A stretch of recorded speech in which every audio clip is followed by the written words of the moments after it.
आदिम तीर्थंकर प्रभु आदिनाथ मुनिनाथ, आदि व्याधि अगमग मिटे तुम पद में मम मात।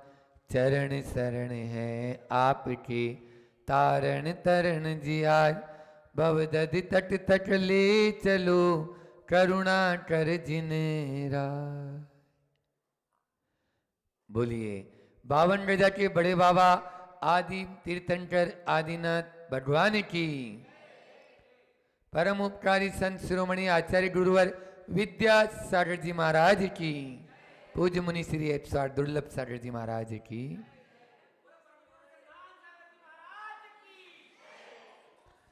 स्वास्थ्य सप्ताह चल रहा है और उसमें अपन प्रतिदिन कुछ नए नए सूत्रों की बात करते हैं।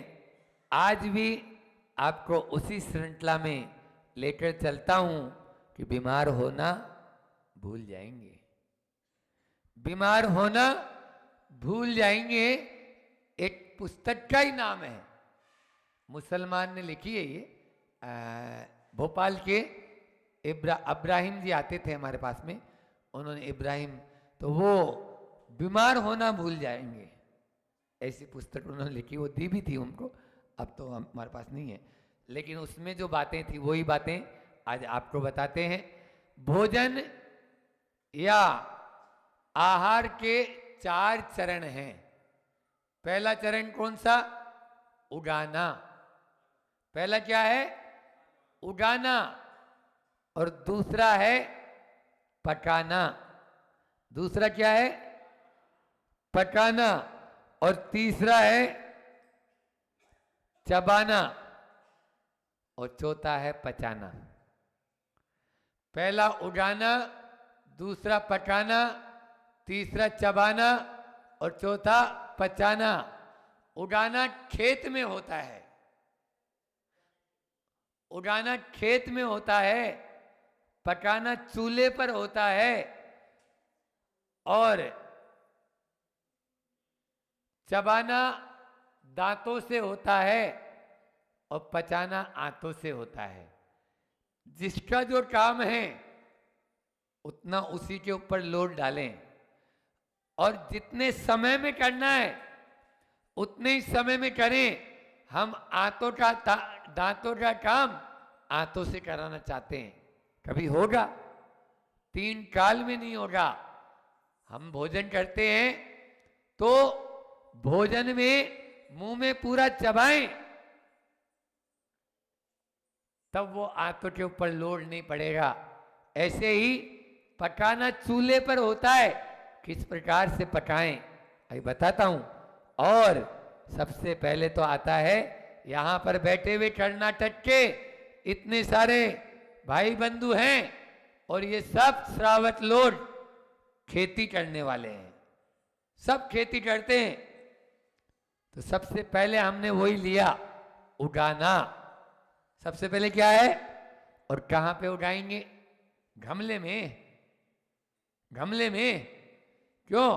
गमले में कितना सा उगेगा? बोलो, हरी मुंडी मंडी वाले। क्यों? वो खेत में उगाना है और खेत में कैसे उगाना है? दवाई नहीं डालना है।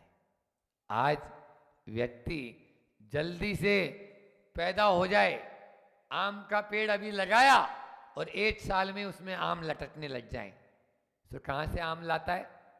चाइना से खरीद लेता है। हाइब्रिड बोलते हैं उसको। क्या बोलते हैं? हाइब्रिड। कभी भी खेती में कीटनाशक और पेस्टिसाइड्स का प्रयोग नहीं करें। और हाइब्रिड जो बीज होता है वो बिना कीटनाशक और पेस्टिसाइड्स के होगा ही नहीं। 2 बातें हैं खेती करने वालों, किसानों। एक है कीटनाशक और एक है कीट रोधक। आप कीट निरोधक का प्रयोग करें, कीटनाशक का नहीं।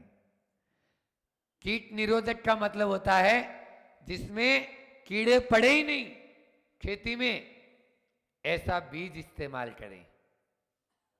जिसमें कीड़े पड़े ही नहीं। ऐसा आप पहले से नीम का जो आता है ना तेल या नीम का पानी, गाय का मूत्र, गोमूत्र, उसका छिड़काव करें, कभी कीड़ा पड़ेगा ही नहीं, गारंटी। और आप यूरिया खाद डालते हैं और तरह तरह के केमिकल फिनिट डाल के उसको डाल रहे हैं, वो यदि आपकी भी स्किन पे लग जाए तो स्किन जल जाती है। अब पेड़ कैसे सहन करेगा बोलो? मां के दूध में यूरिया का प्रतिशत आ गया, कहां से आया? कहां से आया? आपने जो अन्न खिलाया उसमें यूरिया है, आपने जो सब्जी भाजी खाई उसमें यूरिया है। इसलिए पहला है उगाना, कैसे उगाना ये बहुत जरूरी है। और दूसरा है पकाना।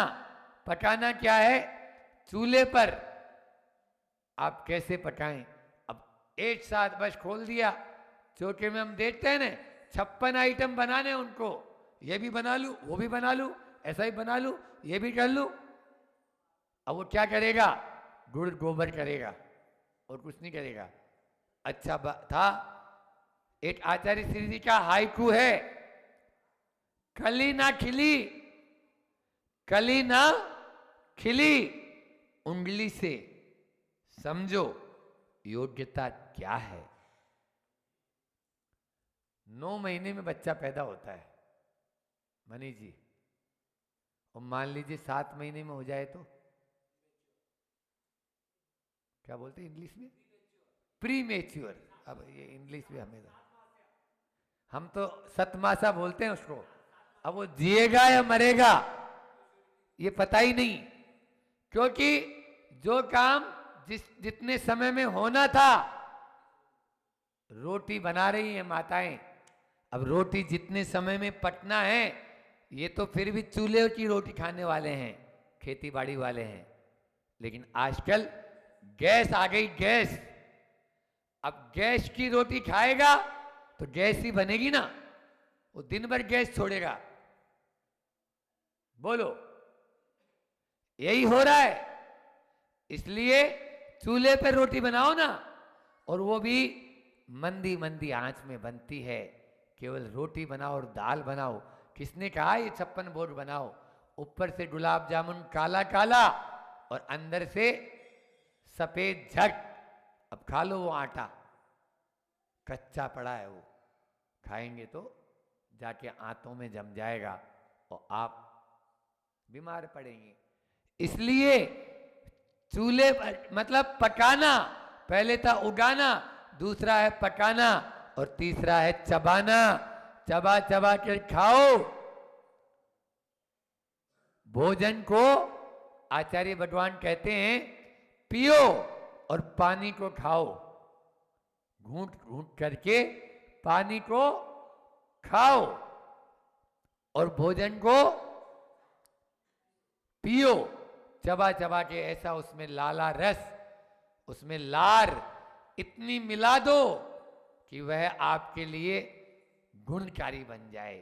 अन्यथा वह आंतों पे जाके जोर डालेगा और हमारी आंतें उससे और ज़्यादा खराब हो जाएगी। थोड़े दिन में कब्ज, कॉन्स्टिपेशन। अब लो आओ पढ़ना शुरू। ये सब उसी का ही है। जितना जल्दी जल्दी भोजन करेंगे उतना ही हमें हानिकारक हो जाएगा।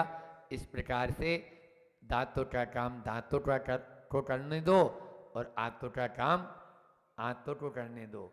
आंतें आपकी काम कर रही है और आप थोड़ी देर बाद में ही फिर से डाल दिया आपने। मान लीजिए 3-4 घंटा पहले भोजन न करें, अब 3 घंटा हुए ही नहीं और फिर से आपने खा लिया, क्या होगा?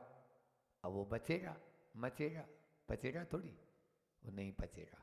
इस प्रकार से आपको इन 4 बातों का ध्यान में रखना है। और दूसरी बात, आप अपने, आजकल एक नया नाम चला है मेडिकल माफिया।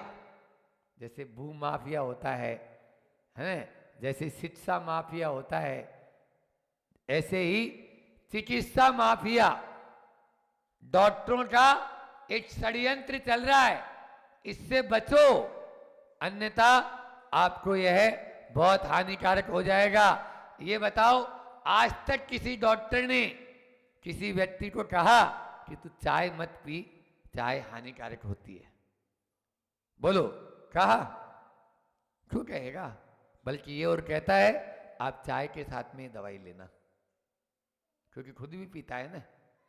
खुद सिगरेट पी रहा है, छोड़ नहीं पा रहा, खुद शराब पी रहा है, गुटखा खा रहा है, डायबिटीज है, तला हुआ खा रहा है, वो क्यों बंद करेगा? वो तो ये कहता है मेरी दवाई खा और सब कुछ खा, तुझे जो जमे वो चीज खा, बस मेरी दवाई भी खा। एमआर होते हैं, बड़े बड़े एमआर, उनको यही सिखाया जाता है, ऐसी दवाई बनाना मरीज ठीक भी नहीं हो और मरीज मर भी नहीं जाए। ऐसी दवाई बनाना मरीज ठीक भी नहीं हो और मरीज मरे भी नहीं। अगर ठीक हो गया तो मेरी दवाई कौन खरीदेगा, और मर गया तो मेरी दवाई कौन खरीदेगा? बोलो। एक बहुत अच्छा लेख अभी 2-3 दिन पहले एक बालक ने मुझे बताया, आज उसका एक प्रिंट आउट भी मैंने निकलवाया, कि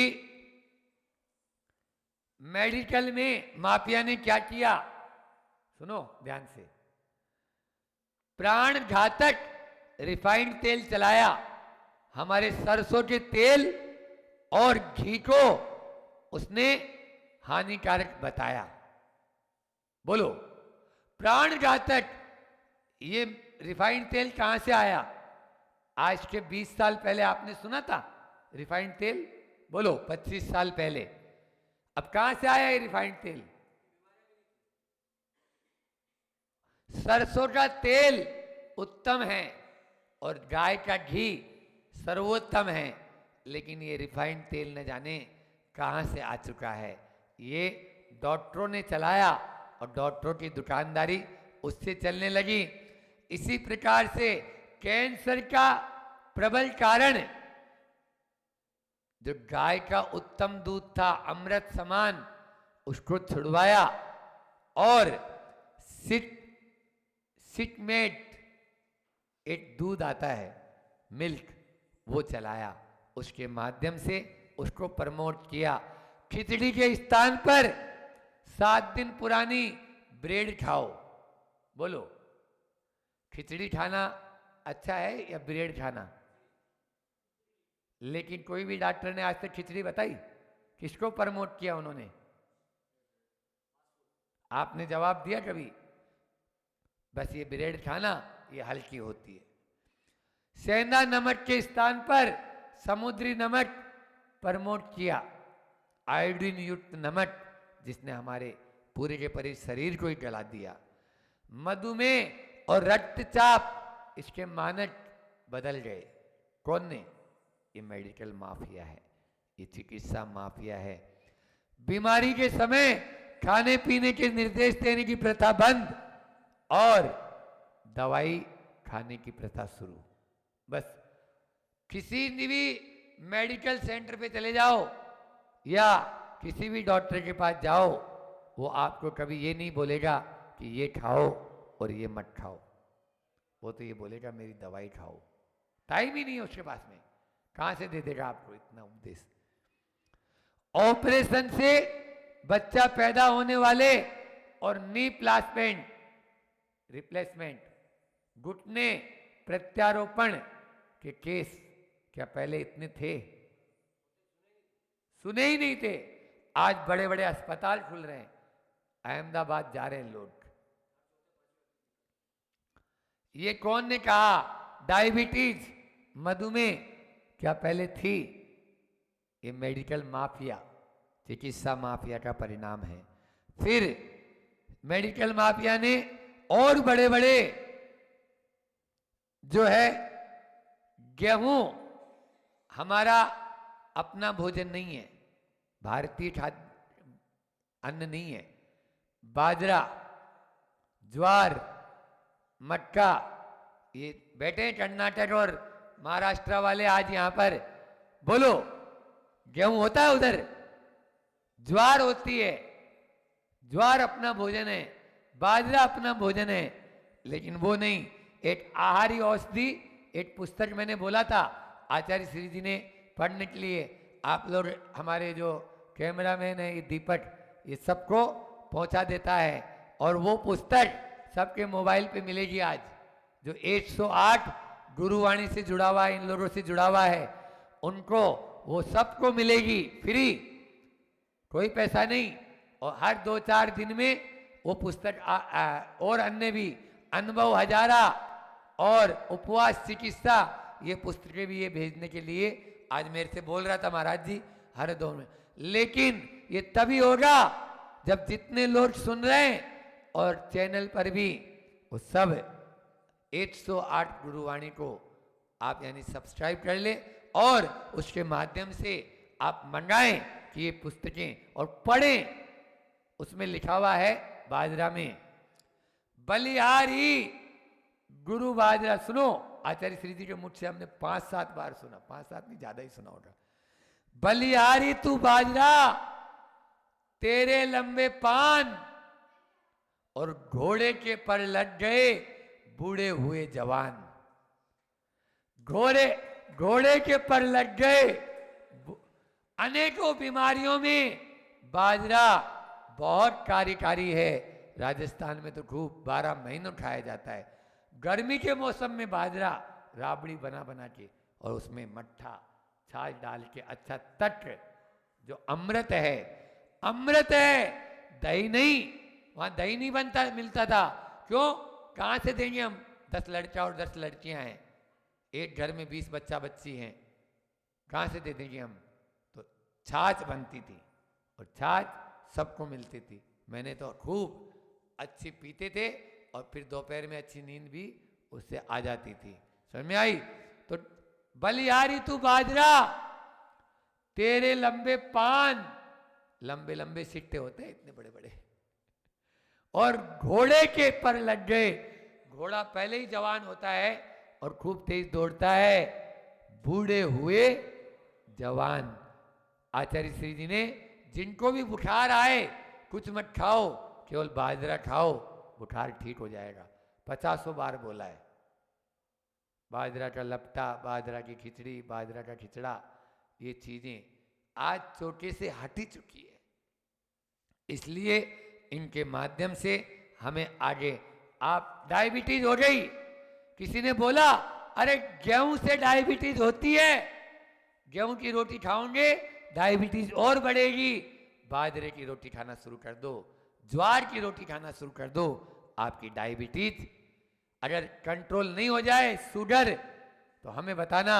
और बता रहा हूं, जो आता है, जो राजस्थान में खूब होता था, अभी भी होता है, उसमें चना मिलाओ, मेथी थोड़ी सी मिलाओ और उसमें हल्के से आप जो है ये मूंग ये मिला दो और फिर मिस्सी रोटी, याद दिला दी आपने, मिस्सी रोटी खाओ।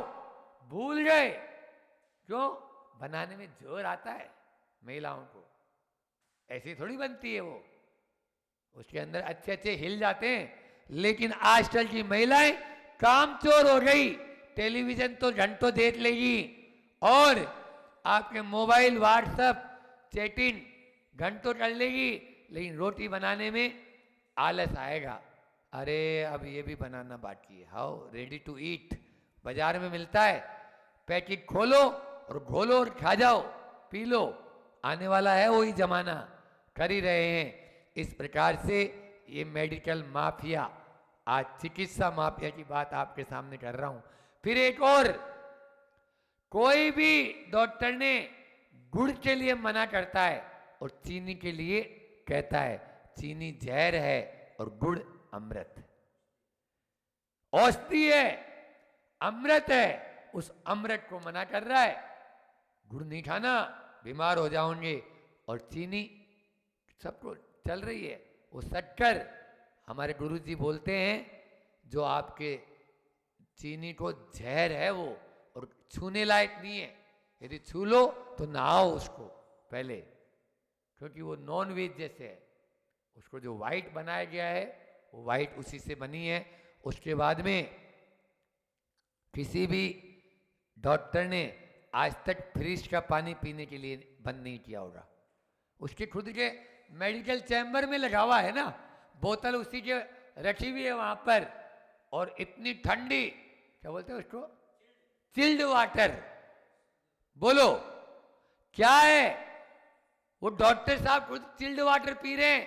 अब उनके पास में जो जुकाम वाला आया वो भी उठाया बोतल और पीने शुरू कर दिया। ये सब बीमारी के कारण है, और वो स्वयं बीमार हैं, आपको स्वस्थ ही नहीं करना चाह रहे हैं। कोई राय भी सही नहीं देने वाला मिल रहा है, और जो दे रहा है उसकी सुन नहीं रहे हो आप लोग। इसलिए आप फ्रिज का पानी, ठंडा पानी बीमार करने के लिए है, और आरओ का पानी जानलेवा है, जानलेवा। राजीव दीक्षित की, ये देखो ये लिखा हुआ है स्वदेशी चिकित्सा का, ये राजीव दीक्षित की किताब में पढ़ लो। आरओ का पानी जानलेवा। पूरा पढ़ूंगा तो टाइम हो जाएगा, इसलिए आप लोग, एक ही बात है, उसमें जो मिनरल्स थे, उसमें जो विटामिन्स थे, उसमें जो तत्व थे, वो सारे के सारे आपने फेंक दिए, और कचरा उसमें बचा ही नहीं कुछ। लेकिन बिस्लरी, हाउ, वो विष का बिस्लरी है, वो बिस्लरी नहीं है, वो विष है, विष। पियो पानी जो पीना चाहिए था। वो कल हम गए थे मंदोदरी पहाड़ पे, 3-4 झरने मिले, और लोगों ने जो साथ में चलने वाला जब पानी पिया, बोले महाराज पानी नहीं, अमृत है। क्यों नहीं होगा? इतने बड़े पहाड़ पर, ऊंचे ऊंचे पहाड़ों पर जितने पेड़ पौधे होते हैं, उन पेड़ पौधों की औषधि का वो पानी है, और वो पानी अमृत हो जाता है। लेकिन ये सब छूट चुका है। टूथपेस्ट, बोलो, मना किया कोई भी डॉक्टर ने? बल्कि ये और कहता है कि टूथपेस्ट ही करो। आप नीम की दातुन करेंगे तो आपके दांत खराब हो जाएंगे, उसकी बुद्धि खराब है। मैं ये बोलूंगा, ये आज ये मेडिकल माफिया, मैंने नाम, इसको बहुत अच्छा नाम है ये, भू माफिया, शिक्षा माफिया, इनसे मत बचो, पहले इस मेडिकल माफिया से बचो, जो एक बहुत बड़ा आज जानलेवा हो रहा है। और उसके अलावा हमारी किडनी, हमारे यानी जो है आपका लीवर, हमारे हार्ट, इसके साथ खिलवाड़ कर रहे हैं, ये गलत चीज खिलाकर। इसी प्रकार से कैल्शियम की गोलियां दे रहे हैं। कैल्शियम आता है ना, कैल्शियम, हड्डी कमजोर हो गई आपकी, कैल्शियम खाओ। अरे भैया विटामिन डी सूरज से मिल रहा है, सरसों का तेल सबसे ज्यादा विटामिन डी। और एक और बताऊं आप लोगों को, आज अचंभित हो जाओगे आप लोग, जिसको बकरी खाती है और ये 52 गजा के पहाड़ पे ऐसे चढ़ती है सरपट, हमने बचपन में खूब खाई, इसीलिए चढ़ जाते हैं। उसका नाम है, राजस्थान में उसको बोलते हैं पातड़ा। क्या नाम है? और आप लोगों के समझाने के लिए बोल देता हूं, बबूल फली। क्या नाम है? बबूल फली। उसका मंजन करो, उसकी जो पत्तियां होती है उसका पाउडर बनाओ, एक में कपड़ छान करके एक डिब्बी में रख लो, और फिर मंजन करो। यदि दांत सफेद झट नहीं हो जाए और मजबूत नहीं हो जाए तो बता देना मुझे। बबूल की टूथपेस्ट भी आती है भारत की, वो उसी की बनाता है, लेकिन उसके लिए हम नहीं बोलेंगे, हम तो शुद्ध काम करने के लिए बोलेंगे। और बबूल की जो फली है उसको खाएंगे, आपके घुटनों में कभी दर्द नहीं होगा, आपकी हड्डी मजबूत हो जाएगी। फिर इसके बाद में खट्टे पदार्थ, विटामिन सी, ठीक है। अब विटामिन सी के गोलियां दे रहे हैं। अरे भैया नींबू में विटामिन सी कितना है पता है आपको? बोलो। कोई नहीं बोलेगा नींबू खा, कोई नहीं बोलेगा अंगूर खा, लेकिन बस मेरी गोली खा। वो उससे पैसा मिल रहा है ना, सीधी सीधी बात है, उसकी दुकान चल रही है ना, कमीशन भी फिट है, कितने लोग उससे जिएंगे। एक फैक्ट्री चल रही है और बीच में जो लोग जुड़े हुए हैं वो हो रहे हैं। उसके अलावा फिर है चाउमीन, पिज्जा, बर्गर, ये खुद भी खा रहा है और दूसरों को भी खिला रहा है। कभी मना नहीं किया कि फास्ट फूड मत खाना तुम, कोई भी डॉक्टर ने, जाओ ही मत। ऐसे के पास में एक बहुत बड़ा, मनीष भाई, भू माफिया नहीं, मेडिकल माफिया, कि मान लीजिए कोई ने भी मेडिकल किया और एमडी बना, अब कितना करोड़ खर्च हुआ, बोलो कितना करोड़ खर्च हुआ उसमें। और उसके अलावा जब वो मशीनें लगाता है, एमआरआई क्या बोलते हैं, सीटी स्कैन, कलर डॉपलर, ये जब मशीनें लगाएगा तो 10 करोड़ रुपए मान लीजिए उसने लगा दिया है। अब 10 करोड़ का ब्याज जोड़ो तो इंद्रजीत जी, बोलो, एक महीने का मान लीजिए 10 लाख मान लो, ठीक है। अब एक दिन का कितना हो गया, 30,000 रुपये, है 1 लाख रुपए आप तो समझ लो। तो 1 लाख रुपए महीना, 1 लाख रुपए पर डे, जब तक उसका नहीं निकलेगा तब तक तो वो मशीनें और उसका जो मेडिकल किया है वो तो, अब जो आदमी आएगा उसी को पकड़ लेगा, वो तो आ गई मुर्गी जाल में, बस सीधी सीधी बात है।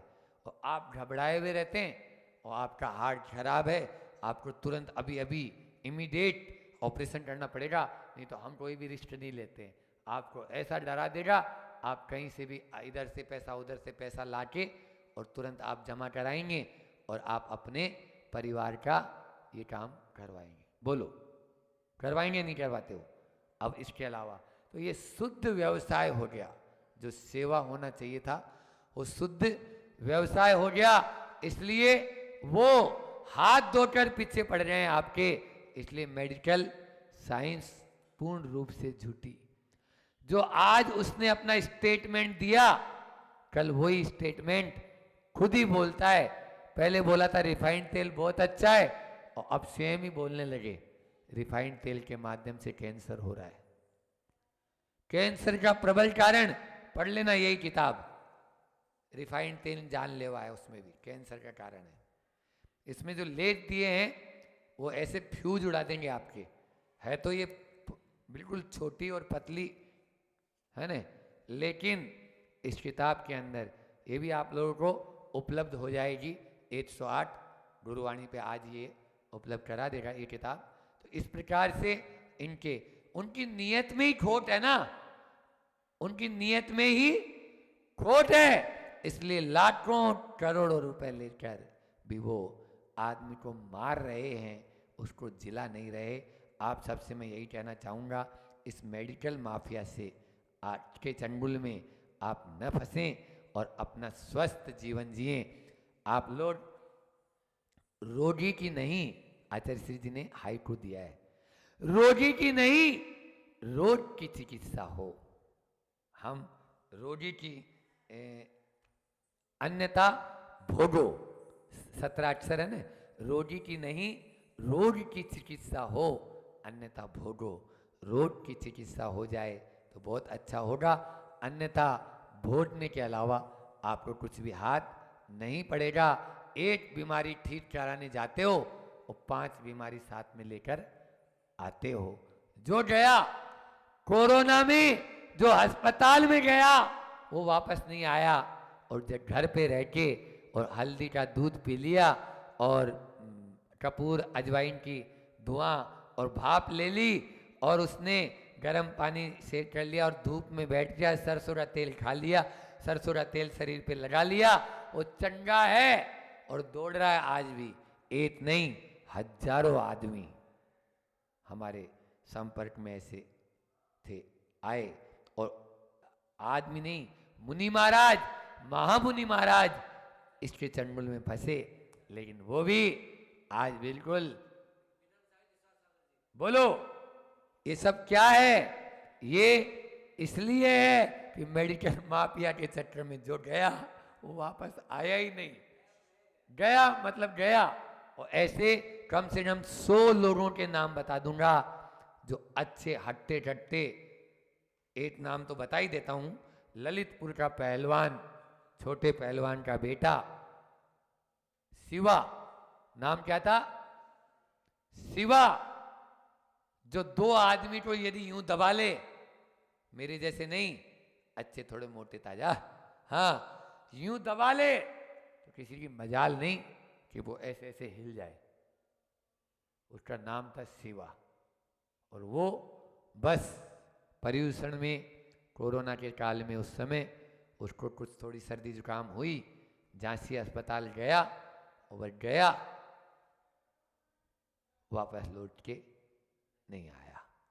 आचार्य श्री जी भी नाज करते थे उस पर, नाज कि मुझे नाज है। और इंदौर में जब वो आया था उसी समय ही, तो ये भी बोला था कि तू पुलिस के काबिल है और तुझे पुलिस में होना चाहिए।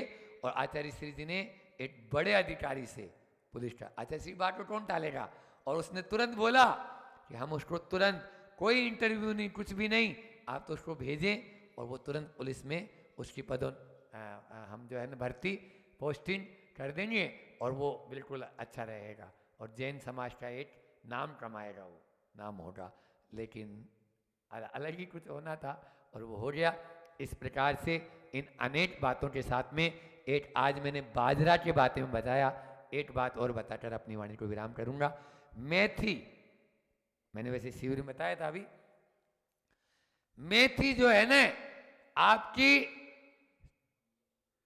रसोई घर, आपका चिकित्सा घर है। आप ये पहले याद रख लें और मन और मस्तिष्क में बैठाएं। कुछ भी होता था, सिर फूट जाता था, माँ अस्पताल की तरफ नहीं लेके जाती थी, माँ पहले रसोई घर में जाती थी और हल्दी लाती थी और उस पर लगा देती थी। थोड़ा सा घी लगा दिया, घी में हल्दी मिलाई और उस पर लगा दिया, अब वो ठीक होके ही रहेगा। और माँ की जो भावना होगी वो 3 काल में कोई डॉक्टर की भावना नहीं होगी। माँ की उसके साथ में ममता भी जुड़ी है और मातृत्व भी जुड़ा है कि ये मेरा बेटा जल्दी से ठीक हो जाए। हो सकता है आंखों में पानी भी आ जाता था कि नहीं, इसको चोट आई है तो जल्दी से कैसे ठीक होगा। लेकिन ये बात वहाँ नहीं है। वहाँ पर तो आने दो, आने दो, तो रोज आ मेरे पास में और मेरे यहाँ बस नोटों की बरसात करके जा। तो मेथी कह रही है, मेथी के बारे में 2 मिनट में बताता हूं कि मैं थी तो तू क्यों गया दूसरे के पास में। मेथी क्या बोल रही है, जब घर में मैं थी तो तू अन्यत्र क्यों जा रहा है, क्यों दूसरों के दरवाजे पर खटखटा रहा है। इसलिए मेथी वात नाशक होती है और शरीर में अधिकतर रोग वात के प्रकोप से होते हैं। इसको मोक्ष मार्ग में भी बहुत हानिकारक माना है। मेथी को नहीं, वात रोग को, वात पित्त और कफ को वरदान माना मोक्ष मार्ग में, और वात को अभिशाप, पित्त को अभिशाप। तो वात रोगों के कारण हमें साइटिका हो जाता है, अर्थराइटिस हो जाता है, घुटनों में दर्द हो जाता है, सिर में दर्द होता है, पेट में दर्द होता है, ये सब उसी के हैं। एक फांकी ले लो मेथी की, आप देखो हमेशा स्वस्थ रहेंगे। चाय पीते हो ना, चाय रोज चाय पियो, लेकिन मेथी की। हम जब नेचुरोपैथी से डॉक्टरेट किया थे तो डायबिटीज वाले को आप मेथी की चाय पिलाओ, उसकी डायबिटीज, शुगर 1 महीना नहीं 15 दिन में ही कंट्रोल हो जाएगी, कंट्रोल हो जाएगी। रोज प्रतिदिन सुबह उठते ही रात में भिगो दो, सवेरे उसी पानी से बस चाय बना लो और चाय उसकी मेथी की उबालो, थोड़ा सा हल्का सा उसमें गुड़ मिलाना है तो गुड़ मिलाओ, थोड़ा सा नींबू मिलाना है तो नींबू मिलाओ और पी लो टनाटन। और दूध मिलाते ही उसका रंग भी वैसा ही आएगा। बस दूध तभी मिलाना, नींबू नहीं मिलाना, और दूध मिलाना, जैसा चाय का रंग होता है ना वैसा ही रंग आएगा, सेम टू सेम, और बस सिप करके पी लो आप। तो इस प्रकार से मेथी के माध्यम से, मेथी की भाजी भी आती है, उसके पराठे वगैरह बनते हैं, भाजी बनती है। हीमोग्लोबिन बढ़ाने के लिए सबसे बड़ा उपाय मेथी की भाजी। जिनको रक्त की कमी हो जाती है उनको मेथी की भाजी खिलाओ। 12 महीने आती है, मतलब घर परिवार में, घर में उगा सकते हो, घर में लगा सकते हो, और गमले में लगा लो और भाजी हो तो खा सकते हो। इस प्रकार से चौमासे में भाजी मत खाओ, बाकी दीपावली के बाद में आप इसको ले सकते हो। मेथी के लड्डू, सर्दी आ रही है, पहले जापा में खिलाती थी।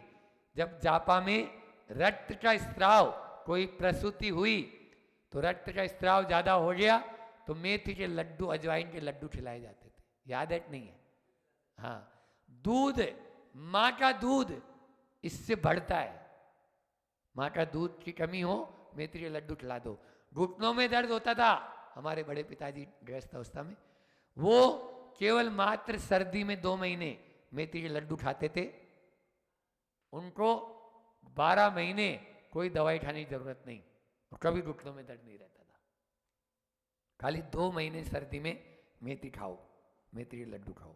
ये सब चीजें अपने इसमें दी हुई है आर्य औषधि में, लेकिन पढ़ेंगे तब तो। इतना ही रखते हैं, समय भी अपना पूर्ण हो रहा है।